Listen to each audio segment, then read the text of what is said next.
Alhamdulillah, wassalatu wassalamu ala rasulillah, wa ba'd. Assalamu alaikum wa rahmatullahi wa barakatuh. Vëllezër të nderuar, motra të respektuara, Allah i dashur Esmerald. Po vazhdojmë me lejen e Allahut azza wa jall me mësimet tona në tajwid. Këtu kemi tash mësimin e tretë tek zgjatimet. Zgjatimi i radhës që do ta trajtojmë është medul iwad.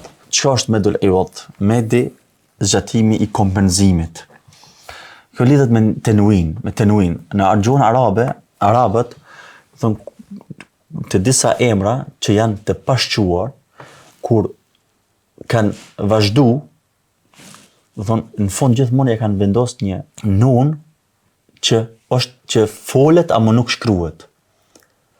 Sigurisht për shembull kitabun, kitaben, kitabin. Sa i përket tek kesra, kur çon tenwini kesër, do thonë me i apo me u, tenwini aty është in apo on, kur ndalen tek fjala, ata nuk thojnë bejtun, për shembull, kur ndalen, po thojnë bejt. Apo kitabin, kur ndalen, çka thojnë kitab. Ndërsa kur është tek rasti nasb, arabisht thojnë tek en, kitaben, aty kur janë ndal, do thonë e kanë zaventsu tenwinin, do thonë tenwinin që është i folur, do thonë nuni i folur, ama jo i shkruar, e kanë zaventsu me një elif. E kanë kompensu me një elif. Edhe ju ndalë gjithmonë, do thonë këtë formë, kitabe, edhe e kanë thonë, do thonë bëhet met që është dy zgjatime. Për shembull tek fjala me bejt, kur se ndalë është me bejte, kitabe, alime, përsëritë, alime. Po, kështu do thonë e kanë kompenzu me një elif, me një med elif.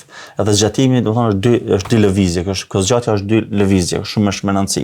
Edhe ky konsiderohet prej llojeve të medit tabii, do thonë medit natyror. Është më rëndësi. Edhe parza kur përmenda kitabun, për shembull vetëm se kur vazhdojnë këtë e bojnë, kur ndalen, domethënë që tash nuk e shqiptojnë këtë nun. Do thonë kitab apo kitabin, nuk thënë kitabin, kur ndalen, po thënë kitab. Nuk kjo duhet të jetë e qartë. Ndërsa që tash tek medul iwad, kjo është do të thonë medi kompenzimit, zgjatimi i kompenzimit, këtu kompenzohet me një elif. Prandaj themi, nuk themi për shembull kitaben, po themi kitabe kur ndalemi. Alime, alimen, hakime. Dhe zgjatet sa dy lëvizje. Prej përjashtimeve që kanë sjell dietarët, domethënë që është me rëndësi të dihet të kjo çështje, se fjalët që janë me ha u ta'nith arabisht thonë, ha u ta'nith, janë fjalët që do thonë femërore që përfundojnë me një te, një rrumbullak me dy pika. Asaj thonë ha u ta'nith, që shko shifni edhe ju në ekran shikues të nderuar, kur janë fjalët me këtë lloj të ha u ta'nith, nuk përfundojnë me elif. Do thonë nuk përfundojnë me elif. Edhe nëse janë me tenwin, do thonë me tenwin nasb, nëse janë me en, do thonë nëse janë en, por se si duhet të shqiptohet, aty ndalem me he, do thonë me sukun.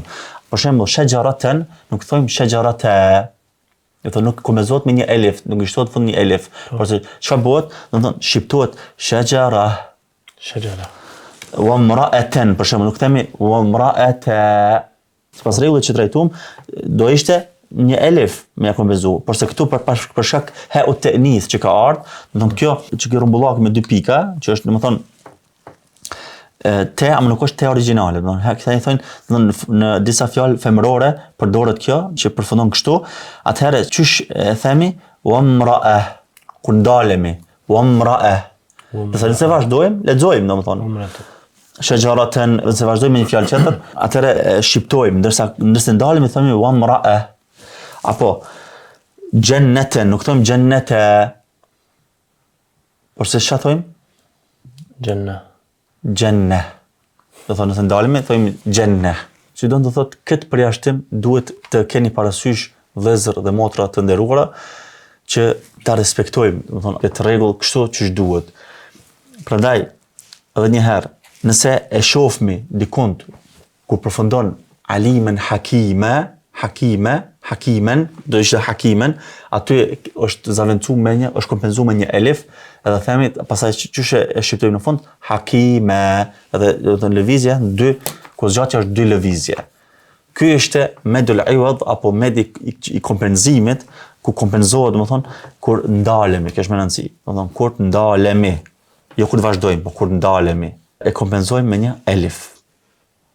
Domethënë, tenwinin e kompenzojmë me një elif. Wallahu a'lam, wa sallallahu wa sallam wa baraka ala nabina Muhammad. Wassalamu alaikum wa rahmatullahi wa barakatuh.